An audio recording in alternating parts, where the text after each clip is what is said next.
Hi hello. അപ്പോൾ എല്ലാവർക്കും സുഖമാണെന്ന് കരുതുന്നു. പുതിയൊരു വീഡിയോയിലേക്ക് എല്ലാവർക്കും സ്വാഗതം. UK വന്നിട്ടുള്ള ഒരുപാട് നിയമമാറ്റങ്ങളുണ്ട്. അപ്പോൾ അതിനെക്കുറിച്ച് വറീഡായിരിക്കും ഇങ്ങോട്ട് വരുന്നവരും സെപ്റ്റംബർ 2 വരാനിരിക്കുന്ന സ്റ്റുഡൻസൊക്കെ നോർമലി ഇതിനെക്കുറിച്ച് വറീഡായിരിക്കും.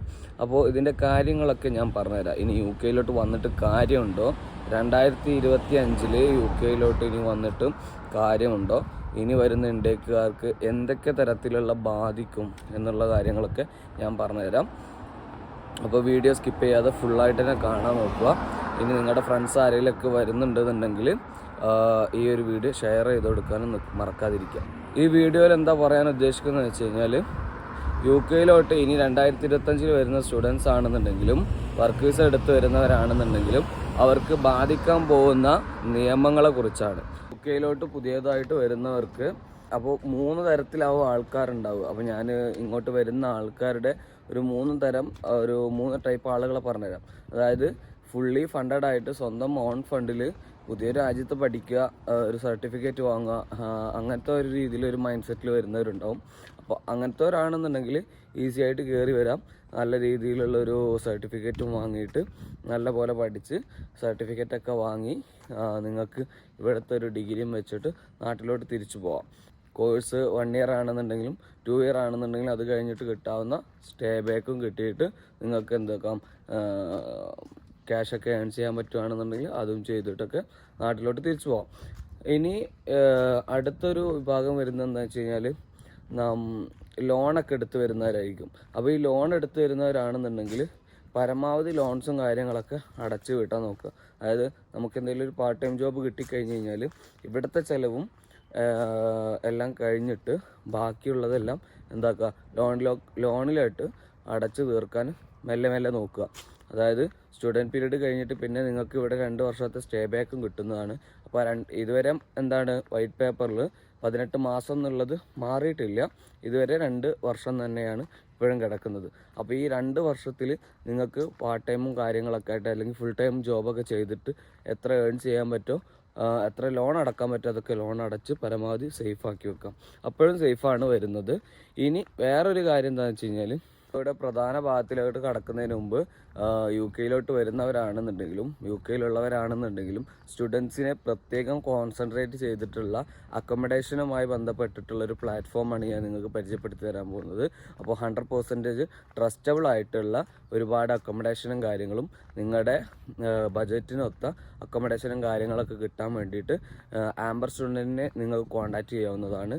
അതിൻ്റെ ലിങ്ക് ഞാൻ താഴെ കൊടുക്കുന്നുണ്ട്. യൂണിവേഴ്സിറ്റിൻ്റെ അടുത്തായിട്ടും അല്ലാതെയൊക്കെ ആയിട്ട് നിങ്ങൾക്ക് അക്കോമഡേഷൻ സെലക്ട് ചെയ്യാവുന്നതാണ്. ഇവരുടെ സർവീസ് നിങ്ങൾക്ക് 24/7 അവരുടെ സർവീസ് നിങ്ങൾക്ക് അവൈലബിളും ആണ്. അപ്പോൾ ഞാൻ താഴെ കൊടുത്തിരിക്കുന്ന ലിങ്കിൽ പോയിട്ട് നിങ്ങൾ ആ ഗൂഗിൾ ഫോം ഫില്ല് ചെയ്യുകയാണെന്നുണ്ടെങ്കിൽ നിങ്ങളെ അവർ കോൺടാക്റ്റ് ചെയ്തിട്ട് നിങ്ങളുടെ അഫോർഡബിൾ ആയിട്ടുള്ള നിങ്ങളുടെ ബജറ്റിനൊത്ത ഒരു അക്കോമഡേഷൻ നിങ്ങൾക്ക് അതിലൂടെ തിരഞ്ഞെടുക്കാവുന്നതുമാണ്. താഴെ കൊടുത്തിരിക്കുന്ന ലിങ്ക് വഴി ബുക്ക് ചെയ്യുകയാണെന്നുണ്ടെങ്കിൽ നിങ്ങൾക്ക് അതിനനുസരിച്ചുള്ള ഡിസ്കൗണ്ടും കാര്യങ്ങളൊക്കെ അവർ അറേഞ്ച് ചെയ്ത് തരുന്നതുമാണ്. അപ്പോൾ ഒരിക്കലും ഈ ഒരു ഓപ്പർച്യൂണിറ്റി മിസ് ചെയ്യാതിരിക്കുക. അക്കോമഡേഷൻ നല്ല ട്രസ്റ്റബിൾ ആയിട്ടുള്ള ഒരാളുടെ കയ്യിൽ നിന്ന് തന്നെ എടുക്കുന്നതായിരിക്കും ബെറ്റർ. അപ്പോൾ നിങ്ങളിവിടെ വന്നിട്ട് അക്കോമഡേഷനും കാര്യങ്ങളൊന്നും സെറ്റായില്ല എന്നുള്ള ഒരു പ്രശ്നമൊന്നും പരാതിയൊന്നും വരരുത്. അപ്പോൾ അതിന് വേണ്ടിയിട്ടാണ് ഈ ഒരു പ്ലാറ്റ്ഫോം ഞാൻ നിങ്ങൾക്ക് വേണ്ടി പരിചയപ്പെടുത്തുന്നത്. അപ്പോൾ ഇനി UK വരുന്നവരുടെ മെയിൻ കൺസേൺ എന്താണെന്ന് വെച്ച് കഴിഞ്ഞാൽ, ജൂലൈ 22 മുമ്പ് നമ്മൾ എന്തെങ്കിലും വിസ അടിച്ചു കഴിഞ്ഞാൽ മാത്രമാണ് സാലറി ത്രഷോൾഡിൻ്റെ കാര്യങ്ങളിലൊക്കെ ആദ്യം പറഞ്ഞ പോലത്തെ ആ ഒരു ഇത് വരുന്നേ ഉള്ളൂ. അപ്പോൾ ഇനി എന്തെങ്കിലും, അതായത് ജൂലൈ 22 ശേഷം വരുന്ന ഏത് വിസ അടിക്കുന്ന ആളുകളാണെന്നുണ്ടെങ്കിലും വർക്ക് വിസ അടിക്കുന്ന ആളുകളാണെന്നുണ്ടെങ്കിലും അവർക്ക് അതിന് ശേഷം വരുന്നത് 41,000 പൗണ്ടാണ് ത്രഷോൾഡ് വരുന്നത്. പിന്നെ ഓരോ ജോബിനും ഓരോ ജോബ് കോഡിനും എന്തുണ്ട്, ഡിഫറൻസ് ഉണ്ട്. ജോബ് കോഡ് എന്ന് പറഞ്ഞു കഴിഞ്ഞാൽ നിങ്ങൾക്ക് ഇവിടെ നിങ്ങൾക്കിപ്പോൾ ഒരു കോഴ്സ് നിങ്ങൾ പഠിക്കാൻ ഉദ്ദേശിക്കുന്നുണ്ടാവുമല്ലോ. അപ്പോൾ ആ കോഴ്സിന് വരാവുന്ന ചാൻസ് ഉള്ള, അതായത് സ്കോപ്പുള്ള ഏതൊക്കെ ജോബുകളാണെന്നുള്ളത് ആദ്യം മനസ്സിലാക്കി വെക്കുക. ഉദാഹരണത്തിന് ഇപ്പോൾ സൈക്കോളജി പഠിക്കുന്നവരാണെന്നുണ്ടെങ്കിൽ ഇവിടെ അസിസ്റ്റൻറ്റ് സൈക്കോളജിസ്റ്റ് ആയിട്ടോ അല്ലെങ്കിൽ വെൽബീയിങ് പ്രാക്ടീഷണറൊക്കെ ആയിട്ട് വർക്ക് ചെയ്യാം. അപ്പോൾ എൻ്റെ ഒരു കേസിൽ സൈക്കോളജി ആയതുകൊണ്ട് ഞാനത് പറഞ്ഞു തരുന്നുള്ളൂ.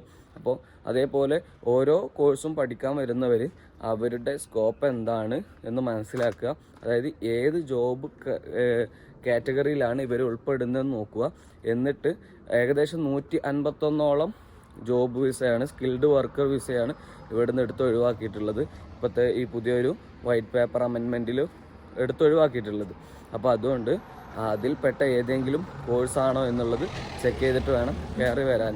കഴിഞ്ഞ വീഡിയോയിൽ ഞാൻ YPS വിസയെക്കുറിച്ചുള്ള വീഡിയോ ചെയ്തിരുന്നു, ഇന്ത്യൻ യങ് പ്രൊഫഷണൽ സ്കീം. അപ്പോൾ ഇന്ത്യയിൽ നിന്നുള്ള ഗ്രാജുവേറ്റ്സിന് 18 വയസ്സ് മുതൽ 30 വയസ്സ് വരെയുള്ള ആളുകൾക്ക് അപ്ലൈ ചെയ്യാവുന്ന ആ ഒരു എന്താ പറയുക യങ് പ്രൊഫഷണൽ സ്കീം 2 വർഷത്തെ വിസയ്ക്ക് നിങ്ങൾക്ക് അപ്ലൈ ചെയ്യാവുന്നതാണ്. അപ്പോൾ അതിൻ്റെ വീഡിയോ ലിങ്ക് വേണമെന്നുണ്ടെങ്കിൽ ഞാൻ താഴെ കൊടുക്കാം. അതേപോലെ തന്നെ ഐ ബട്ടണിലും മാർക്ക് ചെയ്യുന്നുണ്ട്. അപ്പോൾ അതുകൊണ്ട് തന്നെ നിങ്ങൾ ആ ഒരു വിസയിലാണ് വരുന്നതെങ്കിൽ ഈ പറഞ്ഞ പ്രശ്നങ്ങളും കാര്യങ്ങളൊന്നുമില്ല. നിങ്ങൾക്ക് 2 വർഷം നല്ല രീതിയിൽ ജോലി ചെയ്യാം, നല്ല രീതിയിൽ ഏൺ ചെയ്യാം, എന്നിട്ട് നാട്ടിലോട്ട് തിരിച്ചു പോകാം. അല്ലാന്നുണ്ടെങ്കിൽ വേറെ ഏതെങ്കിലും വിസ കണ്ടെത്താൻ പറ്റുവാണെന്നുണ്ടെങ്കിൽ ഇത്രയും ക്രൈറ്റീരിയ ഒക്കെ വരുന്ന വിസകൾ കണ്ടെത്താൻ പറ്റുവാണെങ്കിൽ അതും കണ്ടെത്താം. എന്താണ് പറഞ്ഞതെന്ന് വെച്ചാൽ UK ഓപ്പർച്യൂണിറ്റീസ് ഒരിക്കലും കുറഞ്ഞിട്ടില്ല. കാരണം അത്രയും ഓപ്പർച്യൂണിറ്റീസ് ഉള്ളൊരു നാടാണ് UK അല്ലെങ്കിൽ ഇംഗ്ലണ്ട് ഈ ഭാഗങ്ങളൊക്കെ. അപ്പോൾ അതുകൊണ്ട് നിങ്ങൾക്ക് കയറി വരുന്നതുകൊണ്ട് വലിയ ബുദ്ധിമുട്ടും കാര്യങ്ങളൊന്നും ഇല്ല എന്നുണ്ടെങ്കിൽ കയറി വരിക. അതായത് നമ്മൾ ആദ്യം മുടക്കുന്ന ആ ഒരു ഡെപ്പോസിറ്റ്, പിന്നെ നമുക്ക് ആവശ്യമായിട്ടുള്ള ഫീസിന് ആവശ്യമായിട്ടുള്ള പൈസ, ഇതൊക്കെയാണ് ഇവിടെ മെയിൻ ചിലവ് എന്ന് പറയുന്നത്. ആ ഒരു സംഭവം നിങ്ങളെ കൊണ്ട് എടുക്കാൻ പറ്റുവാണെന്നുണ്ടെങ്കിൽ 100% നല്ലൊരു കാര്യമാണ്. ഇങ്ങോട്ട് കയറി വരിക. എന്നിട്ട് നിങ്ങൾക്ക് വല്ല രീതിയിലും അത് ആ ഒരു മേഖലയിൽ സെറ്റിലാവാൻ പറ്റുകയാണെങ്കിൽ അത് അത്രയും നല്ലതായിരിക്കും. 2025 ഇനി ഇവിടെ വന്നിട്ട് കാര്യമുണ്ടോ ഇല്ലേ എന്നുള്ളതിനൊക്കെയുള്ള ആൻസർ എന്താണെന്ന് വെച്ച് കഴിഞ്ഞാൽ, ഇപ്പോൾ നമ്മുടെ നാട്ടിലാണെന്നുണ്ടെങ്കിലും ഏത് കോഴ്സ് പഠിച്ചു കഴിഞ്ഞാലും ചിലവർക്ക് എന്തായിരിക്കും, ചിലർ ഒരു നോർമൽ റേറ്റിൽ തന്നെ ജോലി ചെയ്യുന്നവരുണ്ടാവും, നോർമൽ സാലറിയിൽ തന്നെ ജോലി ചെയ്യുന്നുണ്ടാവും. അതായത് ഇപ്പോൾ ഒരു എൻജിനീയറിങ് കഴിഞ്ഞാൽ തന്നെ 10,000 20,000 രൂപക്ക് ജോലി ചെയ്യുന്നവരുണ്ടാവും, 60,000 രൂപക്ക് ജോലി ചെയ്യുന്നവരുണ്ടാവും, 1 ലക്ഷം രൂപേൻ്റെ മുകളിലും സാലറി കിട്ടി ജോലി ചെയ്യുന്നവരുണ്ടാവും. അപ്പോൾ അതേപോലെ തന്നെയാണ് ഇവിടുത്തെ അവസ്ഥ. അപ്പോൾ നമ്മുടെ ഓരോ നമ്മുടെ സ്കില്ലിനും നമ്മുടെ ഭാഗ്യത്തിനനുസരിച്ചുള്ള ഒരു നല്ലൊരു വിസയും, അതായത് 41,000 പൗണ്ട് ത്രഷോൾഡ് ആക്കി എന്ന് വെച്ചിട്ട് 41,000 പൗണ്ട് അത്രയും വലിയ സംഖ്യ ഒന്നുമല്ല ശരിക്കും ഇവിടെ നോക്കുകയാണെന്നുണ്ടെങ്കിൽ. അപ്പോൾ ഇവിടെ നല്ല സ്കിൽഡ് ആയിട്ടുള്ള നമുക്ക് നമ്മുടെ ഡിമാൻഡ് പുറത്തോട്ട് കാണിക്കാൻ പറ്റുന്നവരാണെന്നുണ്ടെങ്കിൽ അതല്ല അതിൻ്റെ ഡബിളും അതിൻ്റെ മേലെയുള്ള സാലറി വാങ്ങുന്നവരൊക്കെ ഇവിടെ ഉണ്ട്. അപ്പോൾ അതുകൊണ്ട് 41,000 ത്രഷോൾഡ് ആക്കിയല്ലോ, 41,000 പൗണ്ട് വെച്ചിട്ട് നമുക്ക് വിസ കിട്ടുമോ ഇല്ലേ എന്നുള്ളതൊന്നും ഒരിക്കലും പറയാൻ പറ്റില്ല. അതേപോലെ തന്നെ ഇനി ഇപ്പോൾ ഇതുവരെ വിസ അടിച്ചവരൊക്കെ എല്ലാം സെറ്റിലായി എന്നുള്ളതും അല്ല. അതായത് വിസ അടിച്ചു കഴിഞ്ഞ് കഴിഞ്ഞാലും നമ്മുടെ സ്പോൺസർഷിപ്പ് എപ്പോൾ വേണമെങ്കിലും പോവാം.